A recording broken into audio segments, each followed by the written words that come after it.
Você já ouviu falar sobre A1, A2, B1, B2, C1, C2, quadro europeu, CEFR, nivelamento de inglês e várias outras nomenclaturas que são totalmente estranhas para quem está aprendendo inglês? Então eu vou te explicar tudo sobre isso no vídeo de hoje. Ready? So, let's get started.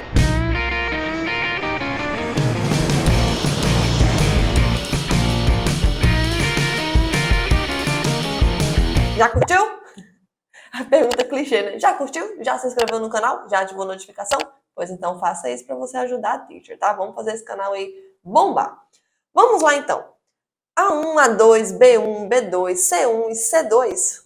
Apesar de parecer um pouquinho confuso, essas siglas nada mais são do que nomenclaturas usadas pelo CEFR.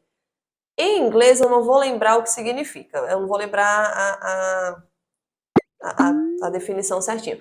Mas em português seria o Quadro Europeu Comum de Referência para Línguas. E o que é isso? É um quadro criado para que você consiga nivelar mundialmente idiomas. Então, a gente tem, por exemplo, é como se fosse básico, intermediário, avançado. Só que é uma escala mundial. Então, para qualquer idioma que você for aprender do mundo, em qualquer lugar do mundo, as pessoas vão usar essa mesma escala para definir o nível de idioma. Então, a gente está aqui no Brasil usando o CFR, sei lá na Grécia, alguém está aprendendo japonês, vai usar o mesmo quadro, porque é ele que define os níveis. E cada sigla dessa, A1, A2, B1, B2, define um nível. O A1 é o iniciante, é o bem no comecinho ali. Não chega nem a ser o básico. É o iniciante mesmo, né? É quem está saindo do zero absoluto. E aí a gente vai evoluindo. A2, B1. O B1 já está ali um pouquinho mais para o nível intermediário. Seria o Upper Intermediate, que a gente chama, né? Quando você está saindo do básico para o intermediário. O B2 já é alguém que está quase avançado. No B2, a pessoa já consegue falar bastante coisa. Eu vou explicar direitinho o que você consegue fazer em cada nível desse para você saber em que nível você está, só para você se guiar direitinho. E aí a gente chega nos níveis mais avançados, que já não são nem níveis de fluência, são níveis de proficiência. Qual que é a diferença de fluência para proficiência? Você pode simplesmente aprender um idioma sem que você domine 100% das regras gramaticais e estruturas e tudo mais. Porque, sei lá, às vezes você está aprendendo porque você quer só viajar para fora, você não quer entender como é que a origem do inglês e business. Não, você só quer aprender e pronto, você só quer falar o que você precisar para não passar fome e não ficar perdido numa viagem. Então, o nível C1 e C2 já é um nível muito mais avançado. É um nível, por exemplo, para pessoas que trabalham com inglês. No meu caso, por exemplo, quando eu fui fazer um teste de nivelamento, que é um teste de proficiência, não de fluência, são coisas totalmente diferentes, eu tive que me especializar, tive que fazer o TOEIC para comprovar a minha proficiência, que é o domínio da língua. Eu sou capaz de ensinar a língua para outras pessoas. Esse é o objetivo da proficiência. É por isso que alguns cursos hoje, eles nem oferecem o nível C1 e C2, porque já não envolve mais você se comunicar, envolve você dominar o idioma, certo? E aí a gente precisa ter muita conversação, muita estrutura e tudo mais. Mas vamos lá, eu vou te mostrar aqui agora uma tabela que eu achei no site do Cambridge. E nessa tabela eu consigo te mostrar direitinho como que estão divididos esses níveis. Então, ó, a gente tem aqui, ó, o pré-A1, que aqui seria ainda para crianças, seria o 0 do 0 do 0 do 0. Daí a gente tem o A1 e o A2, que entra aqui, ó, no Basic Level, tá? E aqui tem, ó, tanto que é a parte de crianças, ó, é a parte do inglês na escola, é a parte dos starters, que é quem está começando. Então, isso aqui é o básico. Passou daqui, a gente vai entrar no B1 e no B2, que seria o independent. É quando você realmente está independente, você está no intermediário, você consegue se comunicar, você consegue conversar. Ou seja, você não depende de dicionários, de aplicativos de tradução, de pessoas para traduzirem para você. Esse é o nível B1 e B2.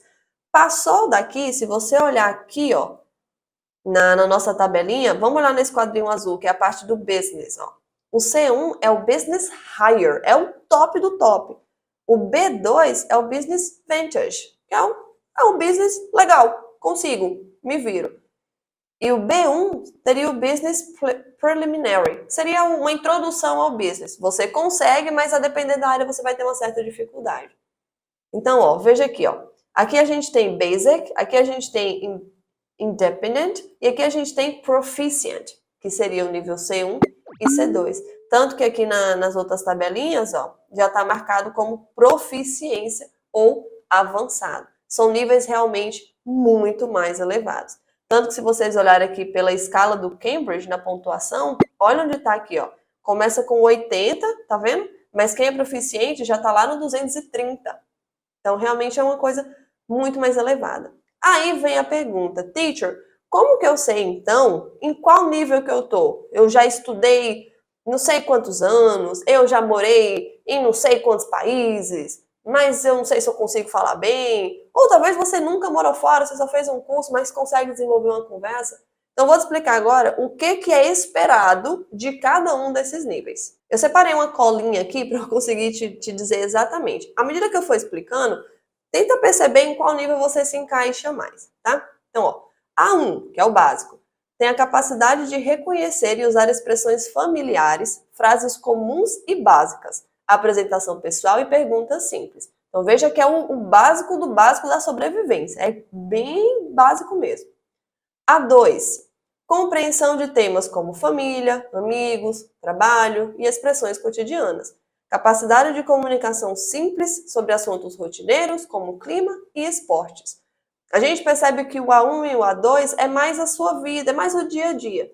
Ah, Titi, mas o dia a dia é um vocabulário complexo. Então aí você já começa a perceber. Poxa, se o dia a dia está sendo complexo e segundo a escala é o A2, então você já consegue ter uma noção de como é que está o seu nível de inglês. É aqui que muita gente erra. Porque as pessoas conseguem falar as coisas, aí fica assim, eu já sou intermediário, eu falo tudo. Mas fala tudo do dia a dia. Não fala tudo, só fala. Tipo, não passa fome. Não quer dizer que seja avançado, entendeu? Vamos continuar. B1. Capacidade de compreender o inglês simples e claro, seja falado ou escrito. Desenvolvimento de discussão sobre tópicos como trabalho, hobbies, opiniões, sentimentos e planos. Aqui no B1 a pessoa já consegue falar com mais, ela consegue dar a sua própria opinião, ela consegue, sabe, se expressar, consegue entender a pessoa, consegue concordar, discordar de assuntos um pouquinho mais complexos. Bora pro B2. Compreensão de textos e discursos mais complexos sobre assuntos familiares ou abstratos. Entendimento de falantes nativos em inglês com pouquíssima dificuldade e comunicação clara de opiniões e convicções. Percebeu a carga agora aí do B2? No B2 você conversa, você entende, você sabe se expressar, você consegue ouvir o que o nativo está falando e discordar dele, dar a sua opinião e falar sobre coisas abstratas, falar sobre sentimentos, sobre pontos de vista, sobre matérias que você leu. É muito mais amplo. E olha o foco, ó, entendimento de falantes nativos com pouquíssima dificuldade. C1, lembra que aqui já é proficiência, ó. Habilidade de compreender conceitos implícitos ao ler e ouvir. E facilidade de entender as entrelinhas dos assuntos. Capacidade de usar o inglês apropriadamente em todas as situações sociais. Você não está só entendendo o que está sendo dito ali, você já está raciocinando em inglês. A sua mente é só inglês agora. Está percebendo a evolução do nível aí? E para terminar, C2. Capacidade de ler e entender inglês sem dificuldades. Veja, não é pouca, é sem dificuldades. Com compreensão de estruturas complexas e nuances sutis em conversas e textos. Aqui é o domínio completo do idioma. É quando você consegue fazer tudo isso. Só ouvindo aqui esse pequeno resumo que eu dei, qual nível você acha que você está hoje? Coloca aqui nos comentários para mim. Qual nível que você acha que você está hoje? E eu tenho uma realidade para te contar. Provavelmente o nível que você acha que você está um nível a menos. Poxa, teacher, é que é muito fácil a gente achar que compreende tudo, entende tudo e na hora do vamos ver a gente não entende nada. Então, se você diz que você está no nível B1, provavelmente seu nível ainda é o A2, tá? É aí que às vezes a ficha cai, a maioria das pessoas desiste, porque vê que não é tudo aquilo não, que falta bastante coisa ainda. Como saber, então, com confiança em qual nível você está? Eu sugiro que você faça testes de nivelamento. Só que testes de nivelamento online, esses gratuitos, não são tão confiáveis, porque assim, tá aí o teste, faz quem quer, entendeu? Uma outra forma de você ter um nivelamento confiável é você realmente chamar um professor de inglês, sentar com ele durante um tempo, e aí sim, aí ele vai ver como é que tá a sua escrita, a sua leitura, a sua fala, seu listening, vai conversar sobre assunto do dia a dia, vai conversar sobre business, vai conversar sobre tudo com você. Então é totalmente diferenciado, porque o professor vai estar realmente acompanhando você. Inclusive, esse vídeo é um convite também. Se você quer fazer um teste de nivelamento comigo, para eu sentar com você ali no vídeo chamada, ver exatamente como é que tá, o que precisa melhorar, o que tá faltando e tudo mais, você vai mandar uma mensagem para mim lá no meu Instagram e aí a gente vai conversar direitinho, vamos marcar um dia para eu fazer o seu teste de nivelamento, tá bom? Manda uma mensagem lá para mim. Mas é isso. Então, se você tinha dúvida sobre isso, já está explicado, já dá para você saber mais ou menos qual é o seu nível. Compartilha com seus amigos também que estão aprendendo inglês, porque aí é bom que você saiba exatamente em que nível você está e o que estudar, tá? Não esquece de curtir e se inscrever aqui no canal também. See ya!